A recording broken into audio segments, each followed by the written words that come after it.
Shalom Aleichem. Bapak Yahweh memberkati saudara sekalian.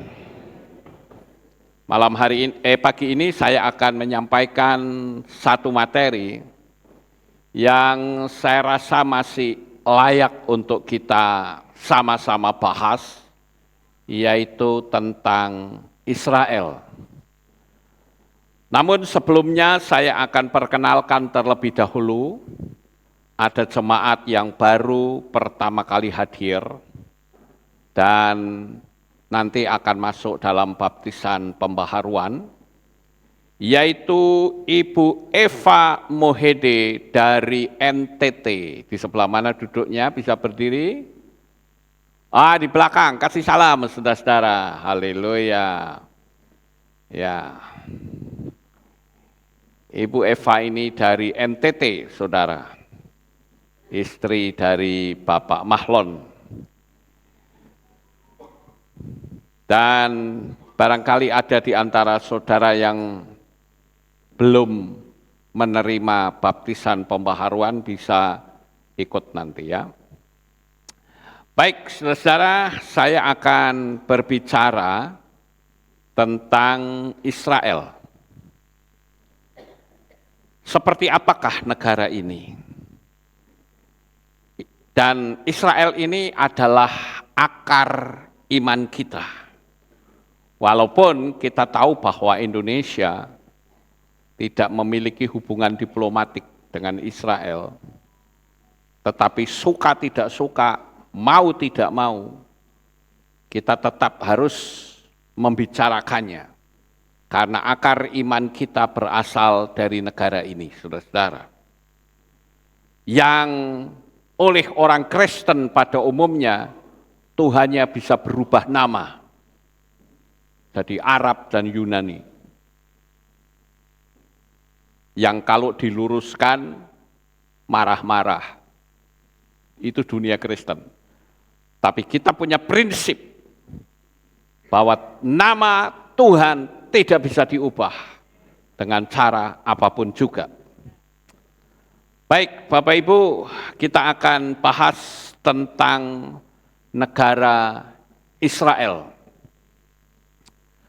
Kalau kita lihat negara ini sangat indah, karena negara ini banyak diklaim oleh negara-negara lain, bahkan pusat yang ada di Yerusalem saja, kota Yerusalem, itu diklaim oleh 3 agama besar.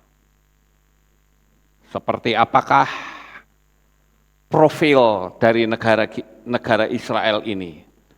Nah, namun sebelum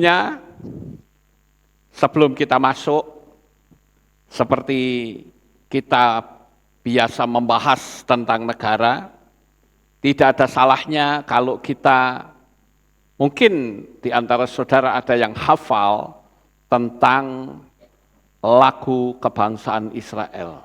Lagunya judulnya apa, saudara? Halo? Hatikvah.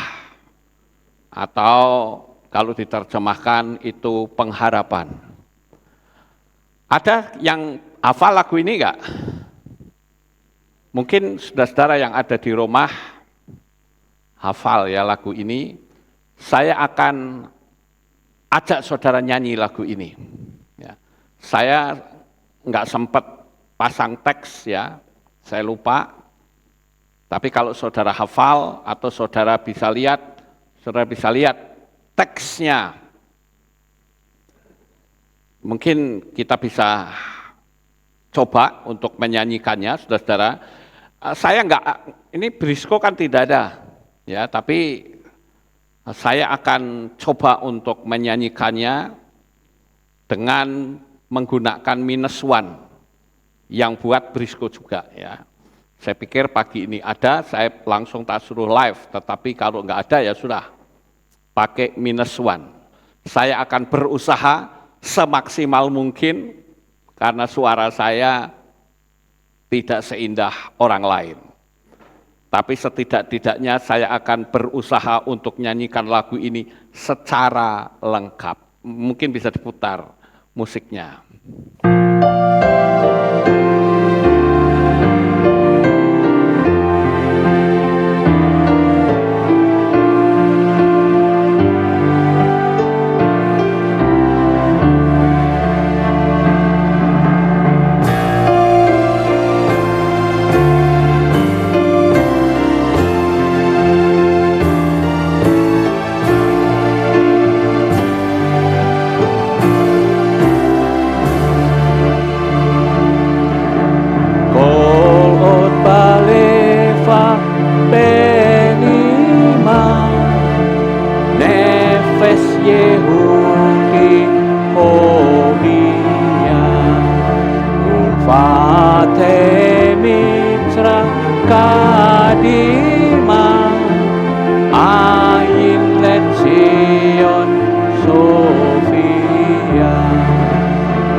Ya, itu adalah lagu kebangsaan Israel, Hatikvah, saudara-saudara.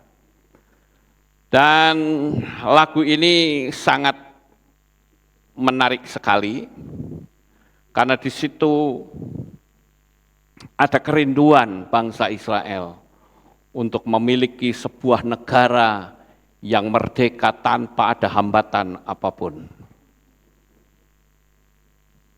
Oke, kita akan lanjut ke profil negara Israel. Ini kok nggak jalan, bentar.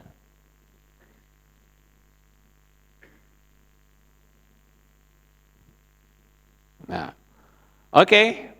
Yang pertama kita akan masuk terlebih dahulu ke Bandara Ben Gurion.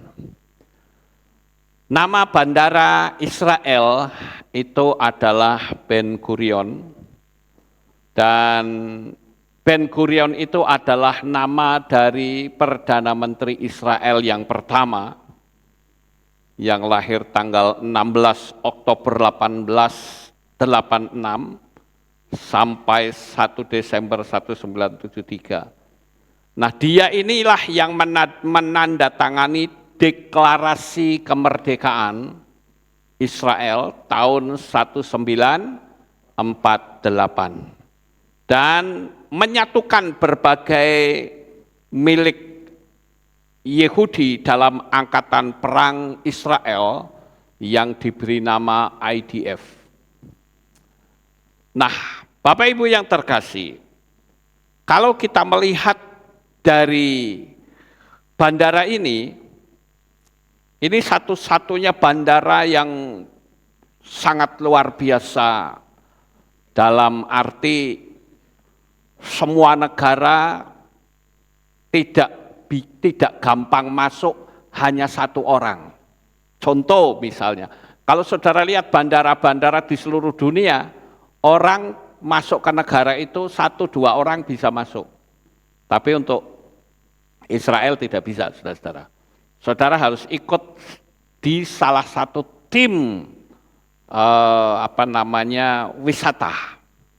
Jadi kalau ngeluyur satu orang, nggak akan bisa, saudara-saudara.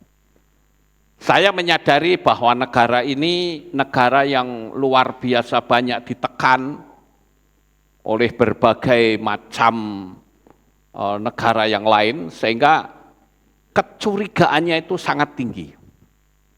Ini adalah ketika kita sudah masuk ke bandara, saudara-saudara. Dan kalau kita lihat ada beberapa pintu gerbang di Israel yang terkenal itu juga yang dikenal dengan LNB. Itu penjagaannya super ketat, bahkan ada alat pendeteksian pakai kornea mata. Ya, jadi ada alat ditempelkan di mata, kita bisa tahu.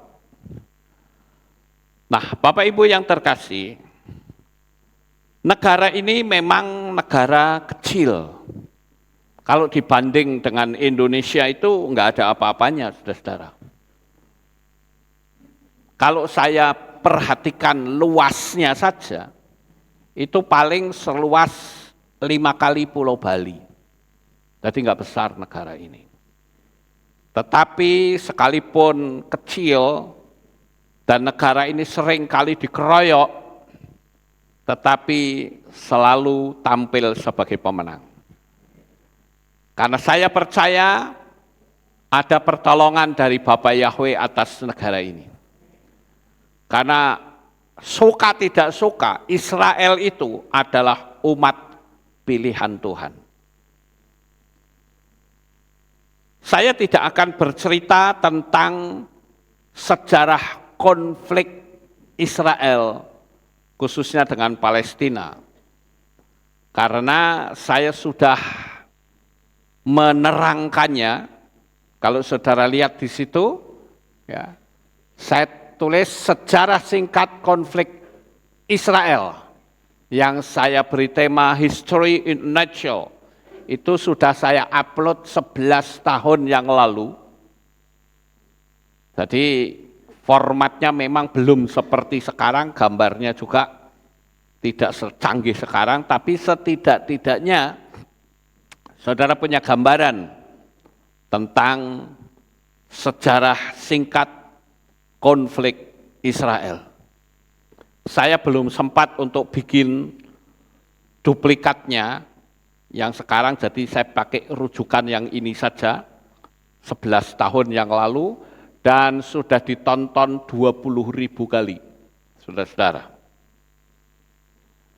Jadi saya tidak akan bercerita sebab musabab terjadinya perang. Saudara tonton saja di situ, sudah saya sampaikan secara lengkap. Ada beberapa yang sudah saya sharekan di berbagai grup, karena saya pikir ini kesempatan untuk kita paham sejarah konflik dari Israel dan Palestina yang tidak tendensius, tapi jujur, saudara-saudara. Karena yang saya lihat pemberitaan-pemberitaan yang ada di luar sana itu tidak jujur.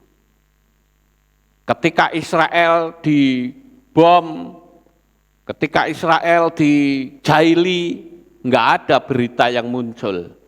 Tapi begitu dibales, wah beritanya kemana-mana, itu nggak jujur. Bagaimana pula sikap Israel terhadap bangsa lain, saudara bisa tonton di sejarah singkat konflik Israel. Dan ini saya ambil langsung dari situsnya mereka. Perjanjian seperti apa, semua ada di sana ya. Jadi sekali lagi saya tidak akan menceritakan asal muasal sumber konflik. Tetapi yang akan saya sampaikan adalah tentang profil negara Israel. Oke, kita lanjut saudara-saudara. Negara Israel itu berada di benua Asia bagian barat, perbatasan dengan negara Palestina, wilayah tepi barat, dan jalur Gaza. Di sebelah utara negara Libanon, di sebelah selatan dengan negara Mesir, dan di sebelah timur itu Suriah dan Yordania. Sementara di sebelah barat itu ada Laut Mediterania. Jadi dari peta ini, saudara sudah bisa membayangkan negara ini ibarat seperti domba di tengah serigala. Karena dikelilingi oleh musuh-musuh. Tetapi sekali lagi, Tuhan yang sama-sama kita sembah itu luar biasa. Kemudian kita lihat tentang sistem pemerintahannya. Negara Israel itu dipimpin oleh seorang presiden sebagai kepala negara dan Perdana Menteri sebagai kepala pemerintahannya. Sedangkan negara ini memiliki lagu kebangsaan yang bernama Hatikvah, yang tadi sudah saya nyanyikan, saudara-saudara. Saya tertarik untuk memberikan sedikit terjemahan dari lagu Hatikvah tadi, agar supaya kita ngerti. Yang tadi saya nyanyikan dalam bahasa Ibrani itu kalimatnya macam kayak apa. Nah, ini saya terjemahkan bunyinya begini. Selama di dalam hati kita, jiwa Yehudi bernyanyi. Asalkan maju ke timur, ke Sion, lihatlah mata harapan kita belum hilang. Umurnya 2000 tahun untuk menjadi orang bebas di tanah kami, tanah Sion dan Yerusalem. Nah, itu adalah kalimat dari lagu Hatikvah tadi. Kemudian kita akan lihat tentang wilayah Israel, saudara-saudara. Wilayah Israel ini luasnya 20.770 km persegi, yang saat ini jumlah penduduknya 9.698.720 jiwa. Ini berdasarkan data-data yang saya dapatkan. Jadi pasti valid ya, saudara-saudara. Kemudian agama yang ada di Israel. Israel ini agamanya bukan cuman agama Yahudi saja, tetapi juga ada beberapa agama yang bisa dicatat di sini. Yang pertama adalah agama Yahudi yang dianut oleh 73,6%, sementara agama Islam 18,1%. Agama Kristen 1,9%. Kemudian yang 6,4% itu agama-agama lain. Seperti yang kita tahu di Israel itu ada yang namanya agama Bahai, agama Druze, ya, dan tentu ada kepercayaan lain yang tentu tidak resmi. Jadi dimasukkan kepada yang 6,4% ini. Kemudian, saudara-saudara, Israel itu memiliki beberapa etnis yang berdiam di negara itu. 73,6% tentu didominasi oleh etnis Yahudi dari berbagai macam suku. Kemudian 21,1% itu didiami oleh etnis Arab. Sementara yang 5,3% itu didiami oleh etnis yang lain. Seperti misalnya ada orang Cina yang tinggal di situ, itu masuknya ke yang 5,3. Ya. Mereka biasanya orang-orang Cina yang ada di sana itu, kebanyakan mereka itu sebagai pekerja. Ada yang buka restoran, ya, Chinese food. Tapi ya jangan heran saudara kalau saya bilang Chinese food, jangan saudara berpikir, wah masakannya kayak Chinese foodnya Indonesia, tidak. Ya jujur aja kalau saya dikatakan Chinese foodnya nggak enak, ya karena beda, rempah-rempahnya juga berbeda. Ya, tetapi mereka punya usaha seperti itu. Kemudian juga punya usaha-usaha yang lain. Dan kita tentu tahu bahwa bahasa resmi dari Israel itu adalah bahasa Ibrani.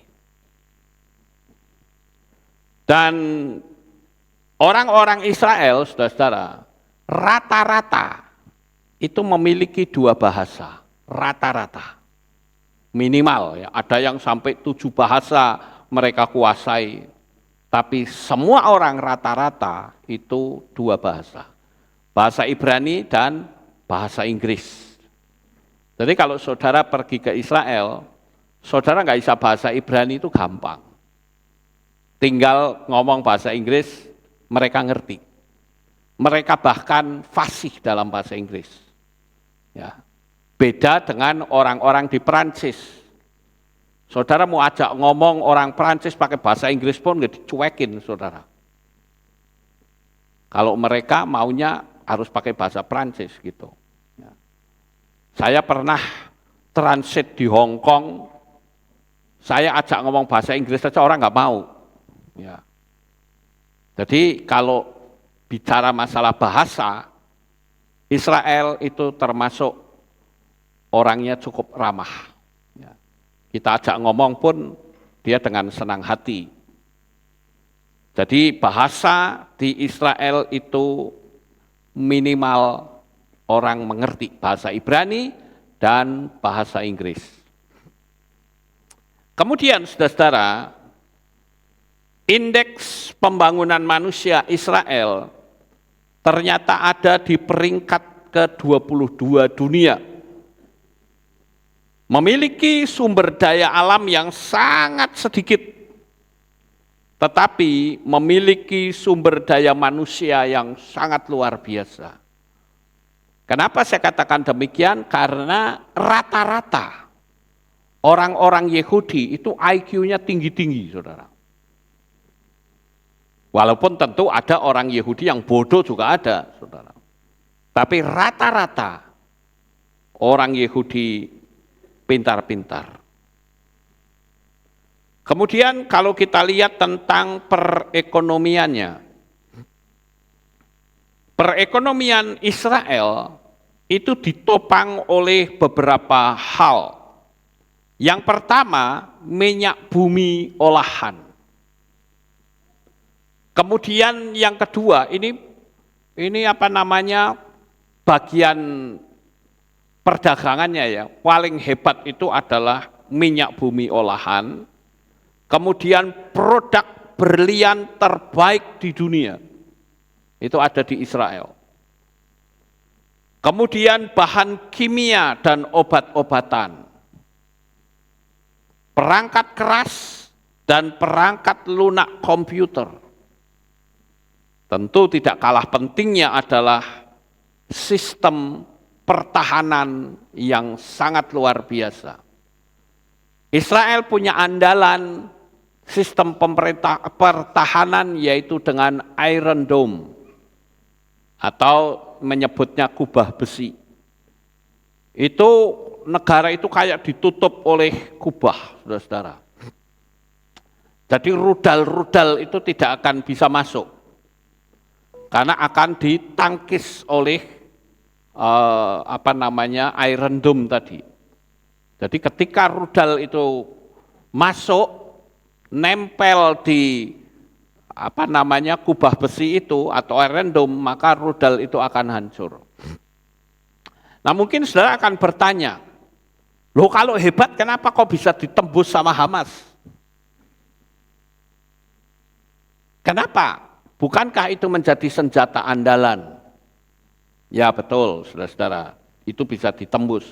Saya coba untuk mencari tahu, ternyata Iron Dome ini sempat dihack oleh orang Rusia. Seorang hacker yang ngacak-ngacak sistem pemerintahan.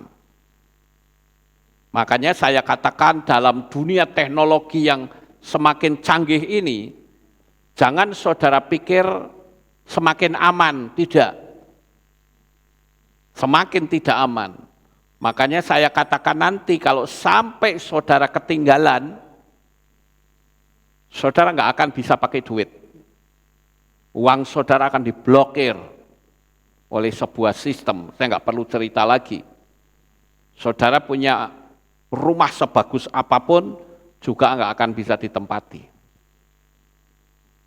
Saya ambil contoh saja seperti Indonesia beberapa waktu yang lalu mendapatkan serangan dari seorang hacker yang menamakan diri Bjorka. Sampai hari ini nggak ketahuan siapa orangnya.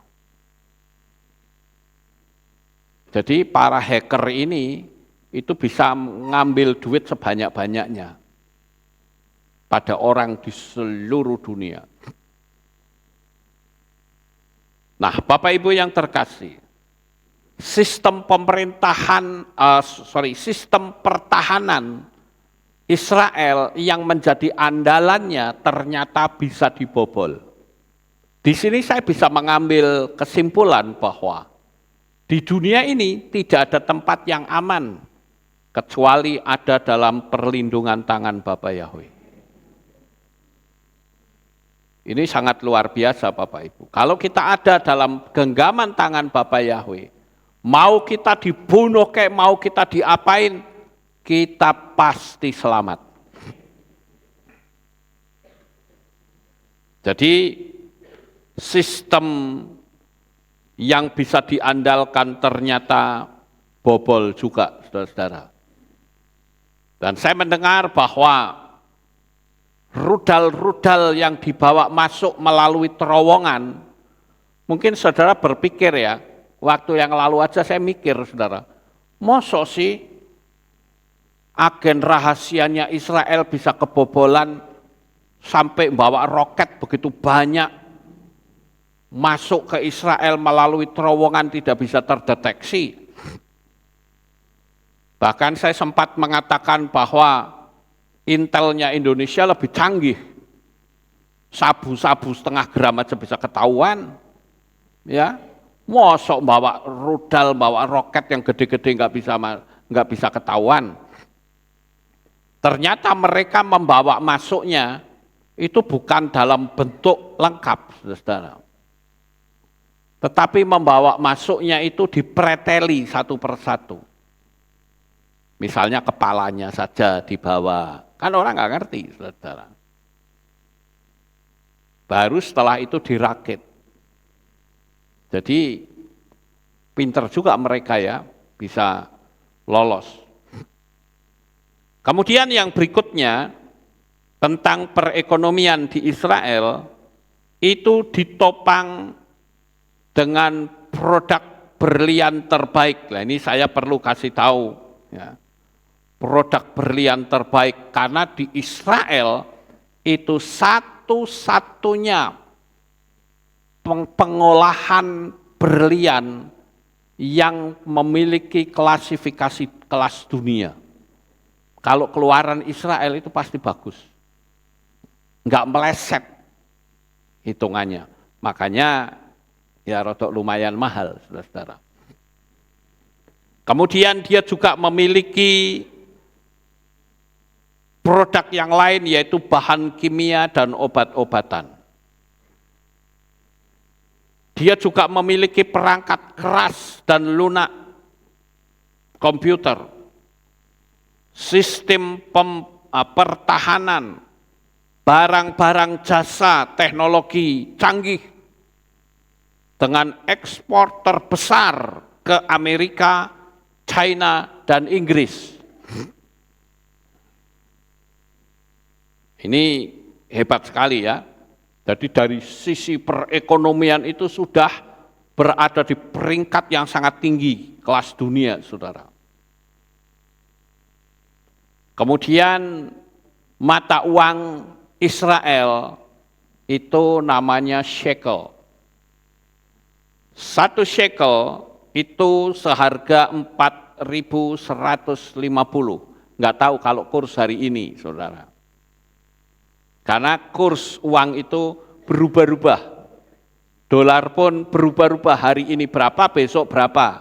Jadi nggak bisa ditentuin, ini hanya kira-kira saja. 1 shekel itu sekitar 4.150. Dan kehidupan di Israel, 20% dari total penduduk ada di bawah garis kemiskinan, saudara. Jadi jangan dipikir kalau Israel itu orangnya mesti kaya-kaya, tidak. Ada juga yang hidup miskin.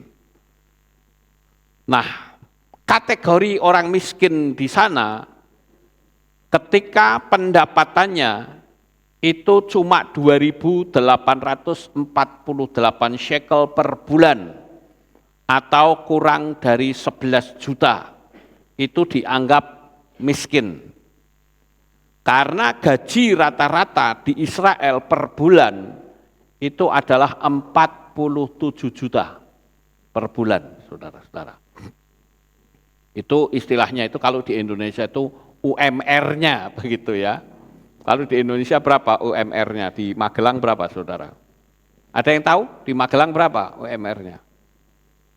Enggak ada yang tahu ya. Berarti saudara bukan jadi pekerja, tapi saudara bos-bos semua. Haleluya. Ya. Nah, saya ingin cerita bahwa gaji di sana itu rata-rata ya UMR-nya itu 47 juta per bulan.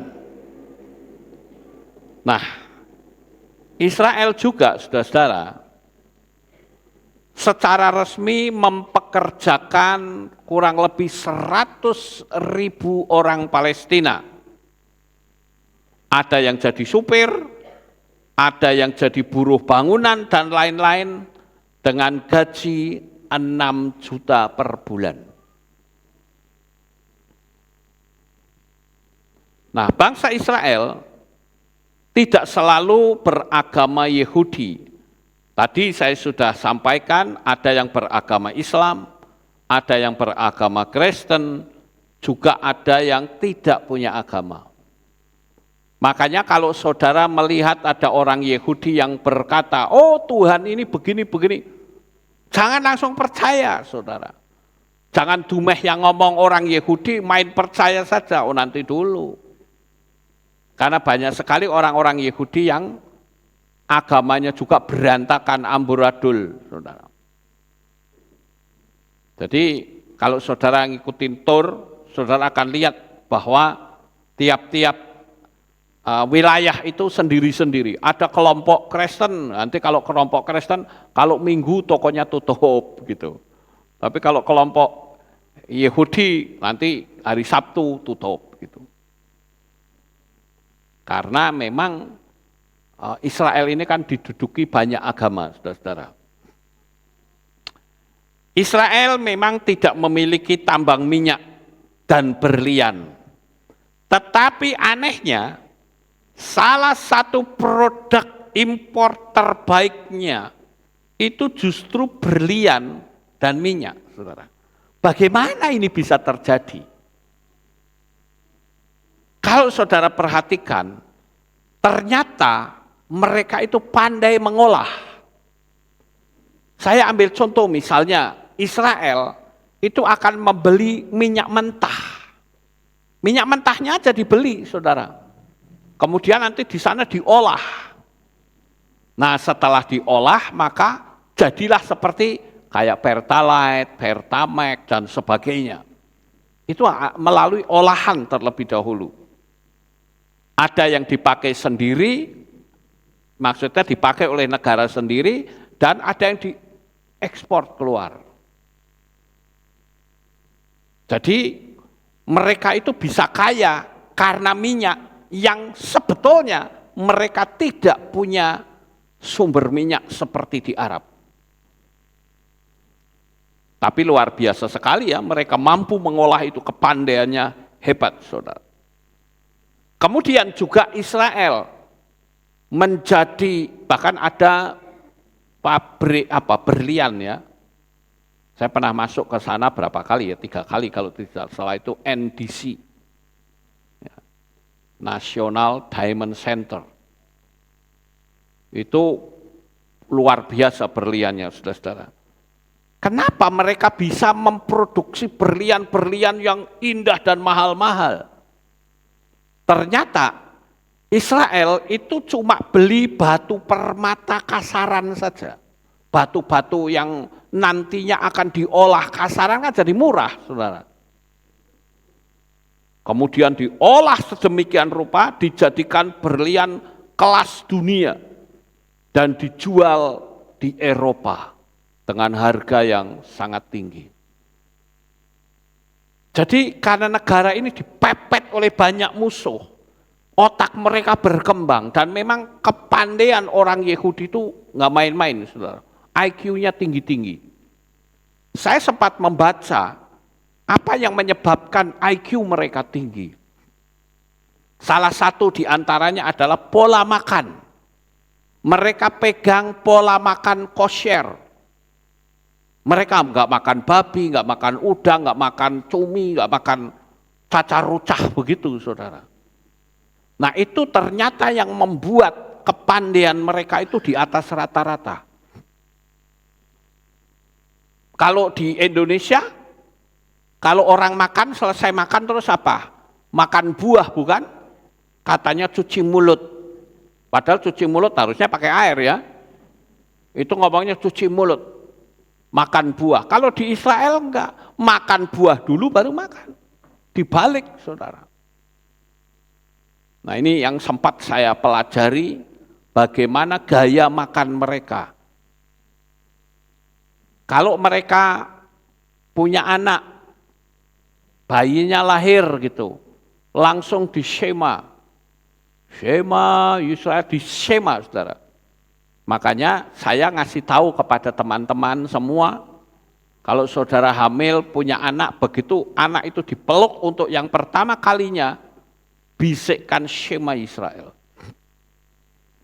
Karena itu adalah, kalau orang Islam bilang itu kalimat syahadat. Kalimat yang tidak boleh diubah sama sekali. Sementara kalau kita lihat di Indonesia ini lucu-lucu, saudara. Ada yang mengubah kalimat menjadi Shema Jakarta, Shema Bekasi, Shema Magelang. Tapi kalau di sini tidak. Ya, ini contoh saja, saudara. Itu jelas tidak sesuai dengan firman Tuhan. Faktanya di Israel tidak ada Shema Tel Aviv, Shema Yerusalem, Shema Bethlehem, enggak ada. Nyanyinya Shema Israel. Jadi jangan diubah-ubah. Saya ngasih tahu ke seluruh pendeta-pendeta KPI, Kehilat Pemulihan Indonesia, jangan mengubah. Shema Israel saja. Karena itu kalimat yang satu-satunya tidak boleh diubah dengan cara apapun. Lah itu kok mengubah, ya biarkan mereka yang mengubah. Asal kita tidak. Nah, Bapak Ibu yang terkasih, Israel juga punya produk yang sekarang mulai dijual di pasaran umum. Dan saudara tahu produk ini menjadi produk unggulan orang-orang padang pasir. Yaitu satu alat yang bisa mengubah angin jadi air. Saudara nggak salah dengar, angin jadi air, saudara. Alatnya kecil. Jadi kalau angin di padang gurun itu kan panas, saudara ya. Itu bisa diubah jadi air minum, saudara. Luar biasa sekali ya. Di Indonesia orang sudah mulai mengembangkan, tapi di gunung-gunung. Mereka pakai cara tradisional, pakai jaring-jaring, ambilin embun pagi. Tapi kalau sudah di cuaca kayak Magelang begini, sudah nggak ada airnya, saudara. Tapi dengan alat buatan Israel, cuaca kering begini, dia bisa mengubah jadi air minum. Hebat sekali ya, luar biasa. Kemudian Israel juga berhasil melakukan operasi mata, bahkan pada orang yang tidak punya mata. Dipasang, itu orang bisa melihat dengan jelas. Itu di Israel, saudara-saudara. Jadi misalkan nih ada orang buta nih, matanya kena rusak, kena apa gitu ya. Diambil mata aslinya, dipasang pakai mata. Itu mungkin kalau saya nyebutnya mata bionik ya. Pasang ditempelkan gitu, itu orangnya bisa melihat, saudara-saudara. Kemudian juga yang kemarin baru viral saya dapatkan, yaitu orang yang tidak bisa bicara alias bisu. Itu juga Israel sudah punya teknologi sehingga orang bisu bisa berbicara. Israel pun sudah bisa bikin drone yang tidak bisa nabrak, saudara-saudara. Ini sudah ditandingi oleh China. Beberapa waktu yang lalu ada demonstrasi drone ngejar orang lari masuk ke hutan. Kalau yang ini yang saya lihat ini buatan China ya. Itu ada sekitar 10 atau 15 drone gitu. Ngejar orang. Jadi orangnya dikunci dulu, dikejar. Itu orang mau lari kemanapun, sekalipun di dalam hutan, drone-nya itu bisa menghindari obstacle atau hambatan yang ada di depan. Dan itu Israel sudah punya. Luar biasa sekali ya Bapak Ibu. Dan negara Israel ini memiliki sumber daya manusia yang pintar-pintar. Sekali lagi orang-orang Israel rata-rata bisa bahasa Inggris dan memiliki IQ yang tinggi. Mereka memiliki bibit unggul karena menjaga makanan kosher secara ketat sesuai dengan Torah. Orang Israel sangat berani untuk menyekolahkan anak-anaknya, bahkan sampai jual aset habis-habisan, yang penting anaknya itu pandai. Sehingga, ini menurut catatan yang saya pelajari, separuh orang Israel itu menyelesaikan pendidikan tinggi. Sehingga Israel memiliki banyak ilmuwan terbanyak di dunia. Saya dulu pernah punya kenalan, waktu saya masih pertama kali main-main internet, mungkin ya 20 tahun yang lalu ada kali, saya pernah punya kenalan orang Israel yang memiliki 7 titel. Berarti apa? S7 ya. Titelnya ada 7, saudara, kalau dihitung. Kalau di Indonesia kan paling top doktor. Ya doktor itu S berapa tuh? S3. Ini S7, saudara. Doktor kabulator bocor kali. Ya. Titelnya ada 7, saudara. Saya pikir, wah ini hebat amat titelnya kayak gini. Saya sempat tanya ke orang itu, dan dia bilang saya ini dosen terbang. Maksud dosen terbang itu bukan berarti dia bisa terbang, bukan. Tapi dosen terbang itu dia mengajar di berbagai universitas terbaik di dunia. Ada yang di New York, ada yang di China, di mana-mana. Cuman sayangnya kok tidak saya save ya. Waktu itu kan saya belum kenal nama Bapak Yahweh, saudara. Ada 7 titelnya. Nah, sebagai perbandingan, saudara-saudara, ini yang saya dapatkan ya, 10.000 penduduk Israel, ada 140 orang ilmuwan.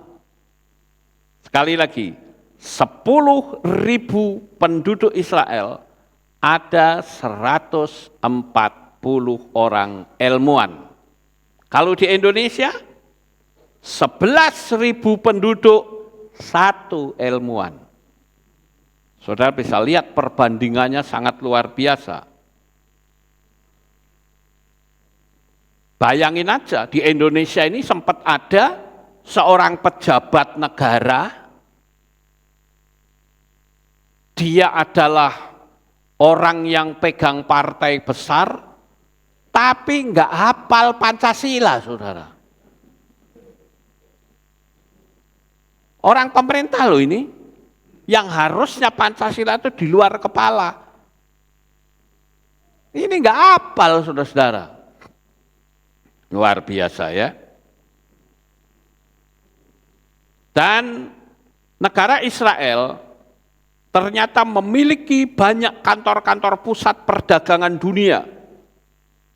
Seperti Intel, Microsoft, Apple, Google, HP, Facebook, IBM, dan lain-lain. Orang-orang hebatnya tuh ngumpul di sana semua, saudara-saudara. Dan negara Israel itu adalah negara yang ditolak dan selalu difitnah buruk sejak merdeka tahun 1948. Sampai sekarang hanya diakui 165 dari 193 negara yang tergabung di PBB. Bahkan di Indonesia sendiri tidak pernah mau mengakui Israel sebagai negara yang berdaulat. Bahkan terlalu sering negara ini ngutukin Israel, termasuk orang-orang Kristennya. Tapi kita diajarkan oleh Tuhan bukan mengutuki Israel, tapi memberkati Israel. Karena firman Tuhan katakan, siapa yang memberkati Israel akan diberkati. Siapa yang mengutuk akan terkena kutuk. Dan kita diajarkan oleh Yeshua HaMashiach untuk mulut kita tidak mudah mengeluarkan kutuk, bahkan termasuk musuh-musuhnya Israel. Mulut kita diajar, dilatih untuk selalu mengucapkan kata-kata yang baik dan bukan kutuk. Amin, Bapak Ibu. Mungkin saudara bilang, wah itu Israel itu memang begini. Tapi sebetulnya kalau saudara kita mau lihat dengan jujur, Indonesia yang bolak-balik ngutukin Israel, secara diam-diam membeli pesawat jet tempur tahun 1980 sebanyak 30 jet tempur dari Israel secara diam-diam. Ya, itu kan ada beritanya tuh, ya kan? Jadi saya bukan mengada-ada, saudara. Saya ngomong ini berdasarkan banyak input. Jadi kalau begitu, kenapa kok diam-diam? Karena gengsi. Betul nggak Bapak Ibu? Bahkan ada juga tokoh-tokoh intelijen yang dikirim ke Israel untuk berlatih. Karena Israel itu kalau masalah intelijen dan perang itu jagonya. Di dunia tidak ada yang bisa seperti Israel. Dan tahun 2020, ya ini kembali lagi ada sedikit ngacak ya. Tahun 2020 Israel itu merekrut 606 orang Arab Islam menjadi tentara IDF. Nah, kemudian saudara-saudara kita lihat yaitu tentang makanan tradisional Israel. Makanan tradisional Israel yang cukup dikenal yaitu sufganiyot dan falafel. Sufganiyot itu yang ada di sebelah kiri yang modelnya kayak apa ini, donat. Ya. Itu makanan tradisionalnya Israel. Sufganiyot dan falafel. Kalau falafel ini bentuknya macam kayak kebab, saudara. Ya. Seperti itu. Dan tentang objek wisata. Nah sekarang kita akan coba lihat ke objek wisata, saudara. Wisata Israel adalah merupakan sumber pemasukan negara dan didominasi dari fakta sejarah, arkeologi, dan pantainya yang sangat indah. Menurut catatan, tiap tahun Israel itu dimasuki oleh 5 juta wisatawan dari mancanegara. Wow, dahsyat sekali ya, luar biasa. 5 juta loh saudara, nggak main-main. Ya. Wisatanya itu sangat banyak, khususnya kalau saudara ikut Aleph Tau Fan Tour. Ya, itu saudara akan betul-betul mengikuti tour yang berbeda. Saya pernah tanya kepada orang-orang yang tour ke Israel, saya tanya begini, kamu ke Israel sudah berapa kali? Oh saya sudah 10 kali Pak. Pernah nggak kamu ke Ros Hanikra? Apa itu? Nggak ngerti. Pernah nggak kamu ke Yad Vashem? Kalau dengar iya, tapi belum pernah ke situ. Pernah nggak kamu ke En Bokek? Apa kui? Nek bokek saya tahu. Bokek itu nggak duit ya, nggak punya duit. Itu bokek saudara. Saya tanya En Bokek, nggak tahu saudara. Jadi banyak sekali orang yang pergi tur 10 kali ya perginya ke situ-situ juga. Masuk ke gereja, nanti ibadah di situ, waktunya habis saudara. Tapi kalau tur kita itu enak sekali saudara ya. Kita bisa jalan-jalan ke tempat-tempat yang sangat luar biasa yang tidak dilakukan oleh banyak tur. Salah satunya kita bisa ibadah bersama dengan kelompoknya Shiloh Ben Hod. Ya, ini ibadah di Bukit Zaitun ya? Di Bukit Zaitun, ibadah bersama mereka. Nanti pun kita kalau ke Israel bulan Januari, ya diharapkan nggak terjadi apa-apa, ya kita juga akan ibadah lagi bersama mereka, ya Bapak Ibu. Nah ini Shiloh Ben Hod. Saya juga waktu di sana sempat ngomong begini, mau nggak kalau peresmian Kehilat kamu datang ke Indonesia? Dia bilang gitu. Ya, dia bilang mau gitu. Ya udah, kita tunggu saja biar Bapak Yahweh menyatakan kuasanya. Amin. Ya. Nah, ini saat kita di sana, saudara. Ini juga di Yeriko. Ini naik ke atas, naik cable car di Jericho. Ya. Jadi kalau kita perhatikan Bapak Ibu, tur ke sana ini itu tidak senyaman turnya Aleph Tau Van Tour.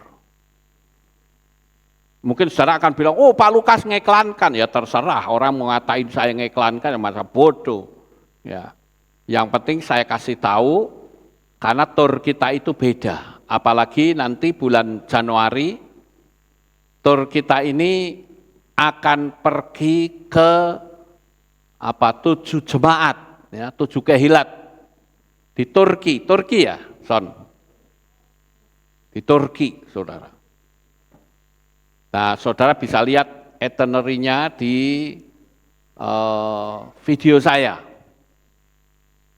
Jadi sangat luar biasa. Ini hanya sekedar ulasan saja tentang tur kita. Mungkin kalau ada di antara saudara yang pengen tahu sejauh manakah tur kita, saudara bisa melihat di channel Lukas Sutresno yang ada tanda panahnya itu. Tur Israel tanggal 6 sampai 8 Februari tahun ini ya, yang kemarin, saudara-saudara. Nah itu sudah ditonton 34.000 orang. Dan jam tayangnya ada 10 jam, hampir 11 jam, saudara. Karena sengaja syuting video itu tidak saya edit apa adanya. Dari sejak awal berangkat sampai pulang tak kelontor terus, saudara. Jadi memakan waktu yang cukup lama, 10 jam lebih. Jadi kalau mau nonton harus sedikit-sedikit. Hari ini 2 jam, besok 2 jam, ya 5 hari selesai. Ya, jadi apa yang saya sampaikan pada pagi hari ini, saya ingin membuat saudara punya wawasan tentang negara asal iman kita. Jangan sampai saudara nggak ngerti. Karena kita sebagai anak-anaknya Bapak Yahweh harus paham negara iman kita itu seperti apa. Walaupun saya katakan jangan dumeh, negara Israel adalah negara sumber iman, lalu apapun yang diomongke orang Yahudi kita terima, tidak. Karena mereka juga sudah tercampur dengan menggunakan Talmud. Pegangan kita bukan Talmud, tetapi firman Tuhan. Karena Talmud itu justru menolak memanggil nama Yahweh. Di Talmud juga menolak Yeshua HaMashiach. Oleh karena itu saya ingin agar supaya kita semua dengan memahami profil negara Israel, maka pengetahuan kita bisa menambah sedikit level kita. Supaya kalau orang tanya, saudara bisa jawab. Dan saya sengaja buat materi ini agar bisa menjadi rujukan. Kalau ada orang tanya, Israel itu macam kayak apa? Supaya kita bisa memahaminya dengan baik. Dan saya yakin selama saudara punya iman, saya percaya saya pasti menginjakkan kaki di Israel, saudara akan menginjakkan kaki. Saya dulu itu ke Israel tahun 97 atau 96, lupa saya. Saya lihat cukup, karena saya banyak melihat reruntuhan di sana ya, saya enggak pengen ke sana lagi, saudara. Tetapi dalam pembicaraan kok mau pada tur ke Israel, saya bilang ya udahlah aku tak ikut lagi. Ternyata begitu saya ikut, suasana di Israel itu sudah berbeda. Pembangunannya itu luar biasa pesat dan banyak tempat-tempat yang indah, sehingga akhirnya saya ikut tur terus, saudara-saudara. Dan akhirnya Januari nanti itu adalah keberangkatan saya ke Israel yang ke-8 kali. Ya. Dan saya ingin Bapak Ibu Saudara bisa enjoy bersama kami. Mungkin saudara yang ada di rumah masih ragu, nggak usah ragu saudara-saudara. Percaya saja, Bapak Yahweh pasti tolong. Yang penting mau atau tidak, itu saja. Inilah yang sudah saya sampaikan kepada saudara sekalian tentang profil Israel, profil negara asal iman kita. Sukses besar untuk saudara. Bapak Yahweh memberkati. Haleluya. Kita tunduk kepala dan kita akan berdoa. Kami mengucapkan terima kasih dan syukur kepadamu ya Bapak Yahweh. Malah pagi ini kami bersama-sama telah mendengarkan penerangan tentang fakta iman atau akar sumber iman kami, yaitu Israel. Bapak Yahweh, Engkau memberkati Israel saat ini. Saya di sini selaku gembala jemaat, saya berdoa di dalam nama Adonai Yeshua HaMashiach. Jaga lindungi umat-umat pilihan-Mu ya Tuhan. Kalau saat ini dia sedang mengalami serangan yang luar biasa, saya katakan diberkatilah Israel, menjadi negara yang kuat, menjadi negara yang tak terkalahkan, menjadi negara yang selalu berada dalam perlindungan dan kasih Bapa Yahweh. Biarlah melalui peperangan ini, banyak orang-orang Israel yang kembali memanggil nama Bapa Yahweh dengan benar. Terima kasih Tuhan, kami serahkan semua ini di dalam tangan-Mu, di dalam nama Adonai Yeshua HaMashiach, Juru Selamat kami yang ajaib, kami sudah berdoa dan mengucap syukur. Amin. Haleluya. Kita akan dengar pengumuman. Shalom, berjumpa kembali dalam Alif Tau Update News. Berikut kami sampaikan pengumuman minggu ini.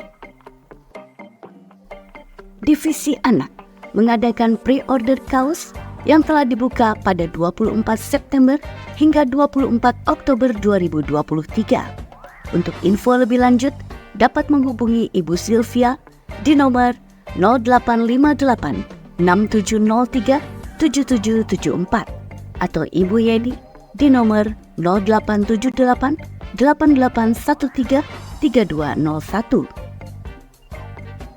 Bagi Bapak, Ibu, Saudara yang akan mengikuti tur Israel, batas pendaftaran dan penyerahan paspor ditunggu paling lambat pada hari Selasa 31 Oktober 2023. Untuk info lebih lanjut, dapat menghubungi Bapak James di nomor 0812 2979 6778. Shalom, selamat sore Bapak Ibu Saudara yang dikasih oleh Bapak Yahweh. Saat ini saya sedang berada di sebuah rumah makan yang cukup bagus ya, cukup menarik tempatnya, yaitu di Ikan Bakar Manado. Masakannya enak ya, tapi saya tidak akan bahas masakan saat ini. Ada dua hal yang ingin saya sampaikan kepada Bapak Ibu sekalian. Yang pertama mengenai kondisi Israel pada saat ini ya. Bapak Ibu, saya berpesan kepada Bapak Ibu sekalian supaya jangan khawatir, jangan galau. Kenapa? Karena kami selaku pelaku agen perjalanan Bapak Ibu, ya, jasa perjalanan Bapak Ibu, kami bertanggung jawab atas kenyamanan, keamanan Bapak Ibu sekalian, ya. Oleh sebab itu, selama beberapa waktu ini kami terus mengadakan kontak dengan travel agent kami yang ada di Israel. Dan sampai terakhir, berita update yang terakhir adalah 2 hari yang lalu kami masih terus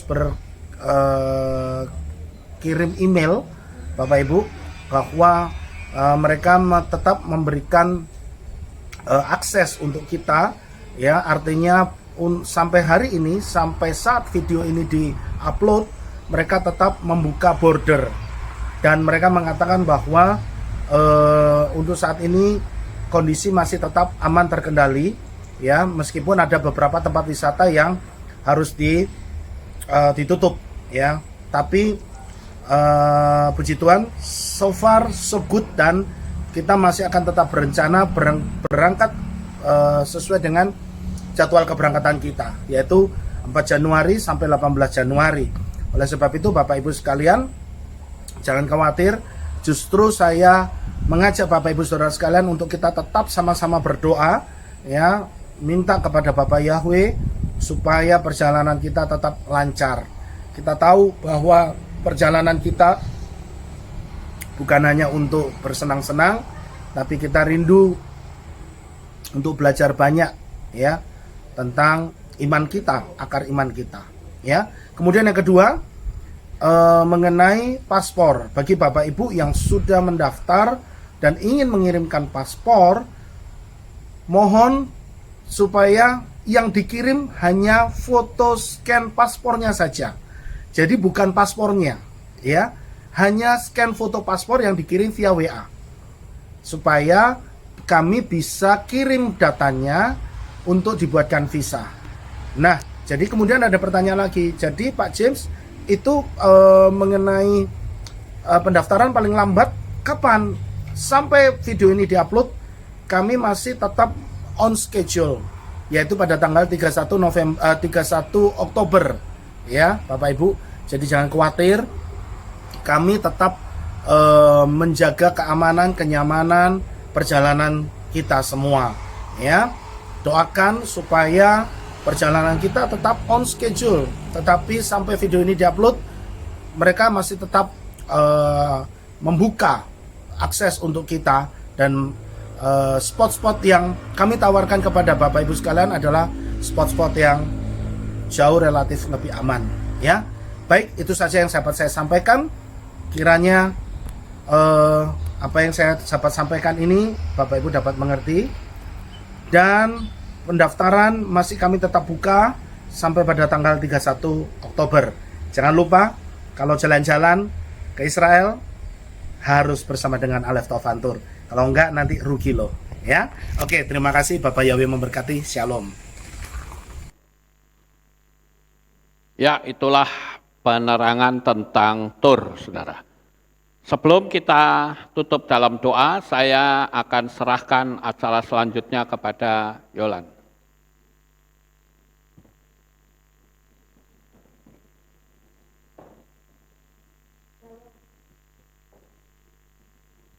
Shalom Bapak Ibu Saudara, haleluya. Pada pagi hari ini saya selaku koordinator dari Departemen Praise and Worship ingin menyampaikan Bapak Ibu bahwa dari Departemen Praise and Worship ini membuka kelas pujian untuk setiap jemaat yang rindu melayani ya, baik itu di bidang worship leader, singer, multimedia, dancer dan juga soundman. Itu ada kelas pujian Bapak Ibu, dan ini akan dilaksanakan di setiap bulan Januari dan bulan Juli di setiap tahunnya.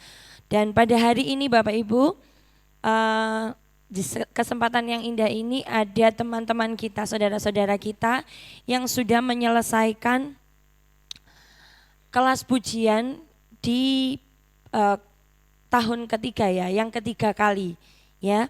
Jadi di angkatan yang ketiga ini mereka sudah menyelesaikan kelas pujian, dan untuk itu pagi hari ini saya ingin mengundang mereka untuk maju ke depan Bapak Ibu Saudara, dan kita mau bersama-sama mendoakan.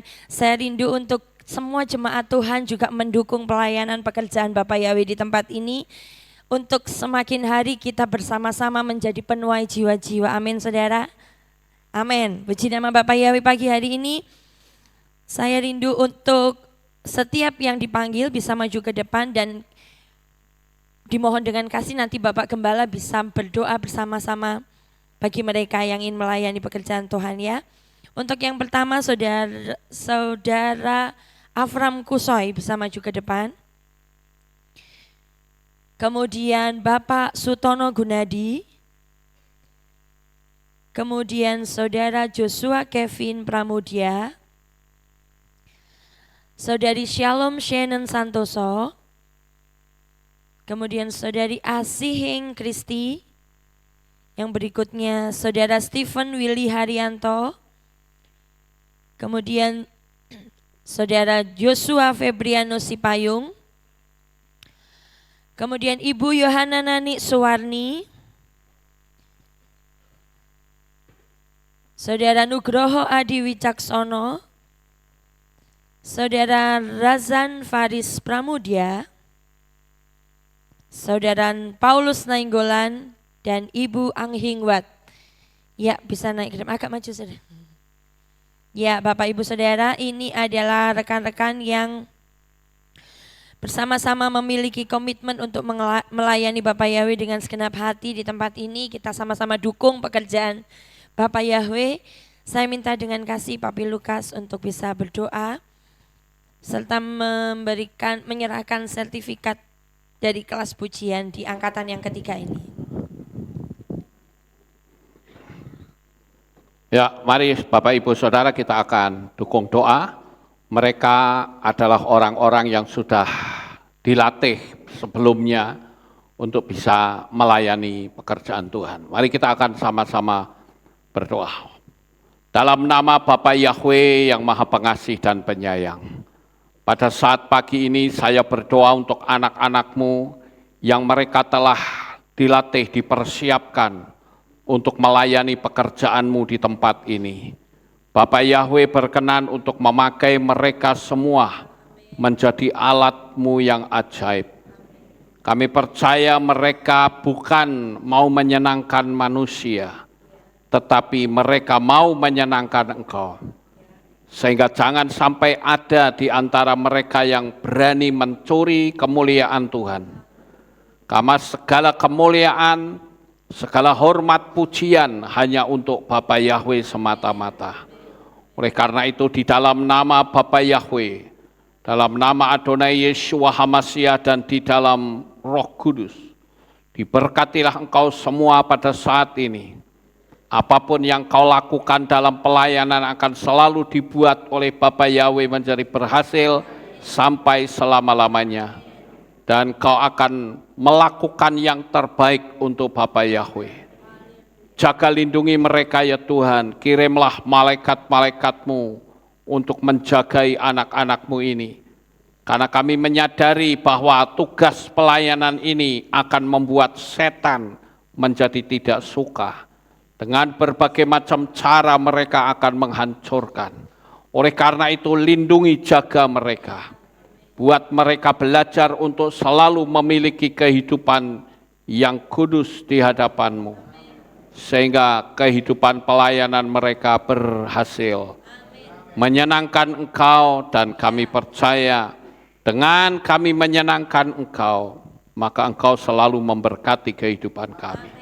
Terima kasih Bapa, terpujilah Engkau.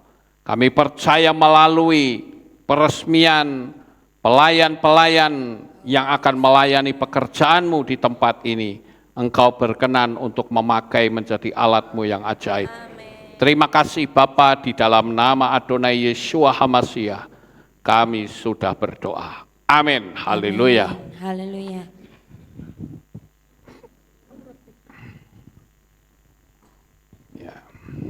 Ya, dan ini adalah sertifikat dari bukti dari telah menyelesaikan ya kelas pujian di angkatan ketiga ini.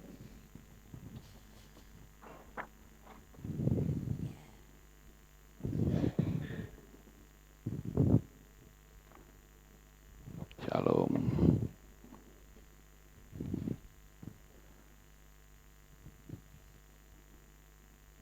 Ya. Shannon Santoso.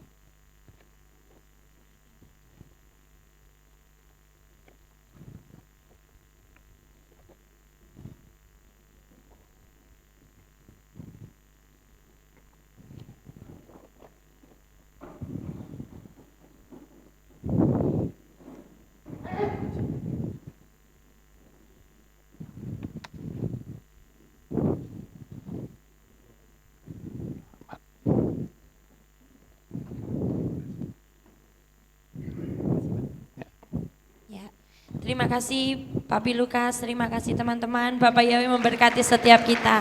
Haleluya. Silakan. Kita akan akhiri kebaktian kita. Saya mengundang jemaat Tuhan kita bangkit berdiri, kita tutup dalam doa.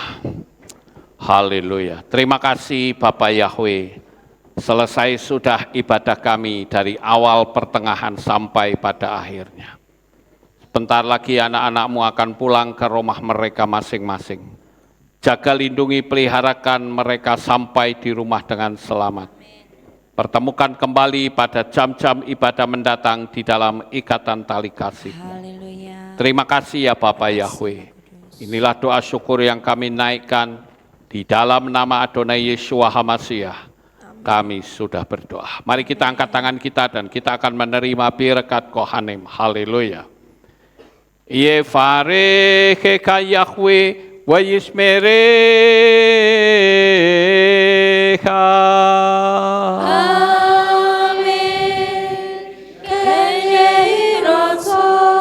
Yair Yahweh panau eleka vichuneka.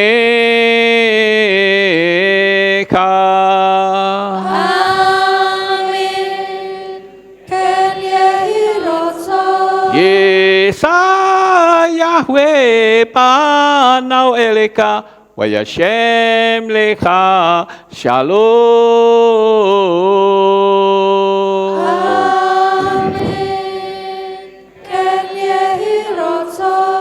Baruk atapair ufaruk atapasareh. Engkau akan diberkati di kota dan kau akan diberkati di ladang. Amin. Baruk peripit nechau friat matka ufri fahem teka syekar ala pekawa esterot soneka. Diberkatilah buah kandunganmu, diberkati hasil bumimu, diberkati hasil ternakmu, anak-anak lembumu dan anak-anak dombamu. Baruk tanah kaum misyartika, diberkatilah bakulmu dan tempat adonanmu. Baruk ata boboy kau faruk ata betseteka, dan kau akan diberkati pada waktu kau masuk, dan kau akan diberkati pada waktu engkau keluar. Amin. Baruk ata Yahweh Elohenu melek haolam, bersem Yeshua HaMashiach Ruach HaKodesh kile olam faed. Kami sudah berdoa dan mengucap syukur. Haleluya.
Selamat pagi, selamat pulang. Bapak Yahweh memberkati kita semua. Amin.